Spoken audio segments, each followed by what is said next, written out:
talk, we went over the hardware piece of it.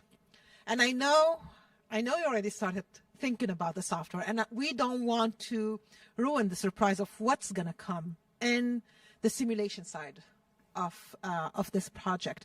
But can you tell me a bit about what kind of technology you're thinking about to put in the simulation? We don't. I'm not trying to have any scoops or whatsoever. Whatever you're comfortable with sharing with us here. So, just to get people excited so they can follow us always. All right. So, you're going to have a steering base. Yes. You know, that's going to have pretty close to the amount of Newton meters feedback that you would expect in a real F1. Mm-hmm.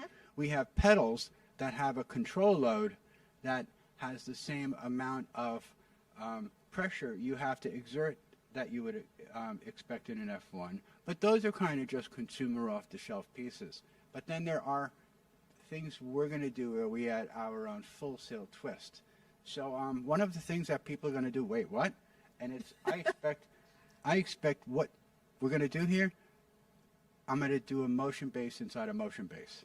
Ooh. And people go, what does that mean? Just go listen. Don't worry. We got this. We got this. So follow us if you want to know about that. And then we want to do the G-force. We want to try to get as much of that as we can. A lot of haptics. A lot of haptics, a lot of vibration. I mean, yeah, for a project like this, haptic is a big project. And there are some things that I don't want to talk about. Okay, we're not going to talk. But I have that you'll have to come and follow along, because from talking with drivers like Scott Speed and hearing what other drivers say, which are the forces that they feel most, why they have to train so hard, I want to be able to capture that here. Oh, okay. I want, where people go, that's never been done before. I'm looking forward to it. And it will surprise you when you actually feel that. You know, you're going, wow, what was that all about? And so, that's what the drivers feel. Okay. So you have to overcome that.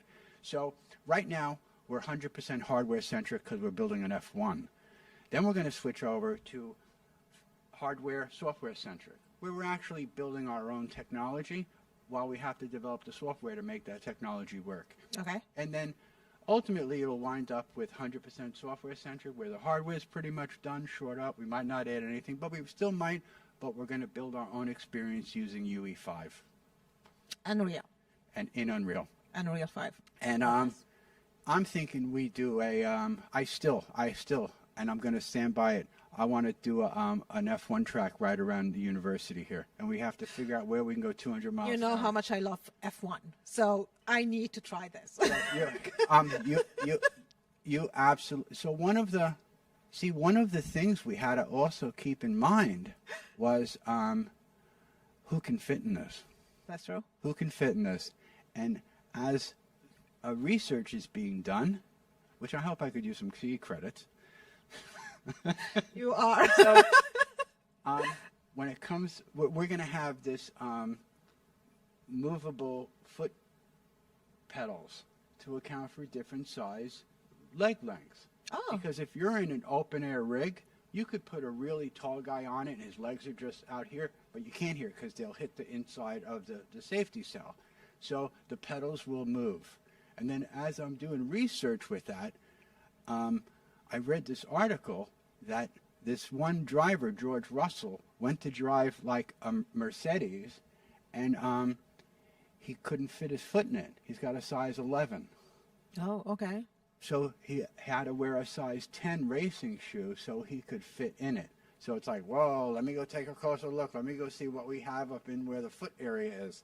So that's interesting, like that, like we go to low in all these details. Well, yeah. Well, you have to, because once you make it, you might not have. Yeah, it's going to be too late. Yeah, exactly. It's going to be too late to change it. So, some slight modifications were made to the safety cell so you could fit a shoe size larger than 10, because that's probably going to come into play. Because there's not much room in here than the pilot himself. This is it. This is an incredible form and function going on here. There's nothing here that isn't necessary. I love this.